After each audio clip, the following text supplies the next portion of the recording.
Salut Félix, on joue à quoi ce soir? On va être de 2 à 5 joueurs de calibre expert, puis on veut un jeu compétitif de 1 heure à 2 heures.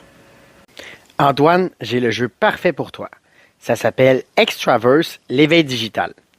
Tu représentes une compagnie de hackers qui veulent extraire des données d'une simulation avant de se faire détecter par une intelligence artificielle. Tu télécharges des données dans des serveurs, c'est-à-dire tu mets des cubes sur le plateau de jeu. Tu les amènes au point d'extraction ou sur les bons emplacements pour les extraire. Tu déplaces tes cubes. Tu recrutes du nouveau monde pour améliorer ton équipe de hackers. Tu achètes des cartes plus fortes pour les rajouter à ton deck. Tu te spécialises dans les technologies de piratage. Tu montes sur une des pistes qui booste tes futures actions. C'est un deck building que tu commences la partie avec toutes tes cartes en main. Tu choisis une action et tous les joueurs la jouent en jouant des cartes de leur main.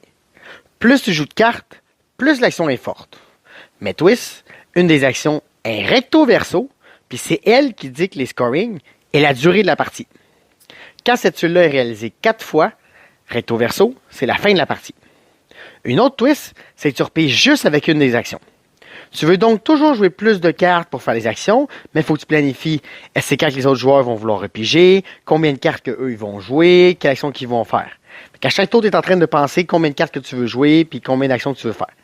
Il y a beaucoup d'interactions, comme par exemple, tu veux monter sur les pistes de technologie avant les autres joueurs pour aller chercher les points de victoire.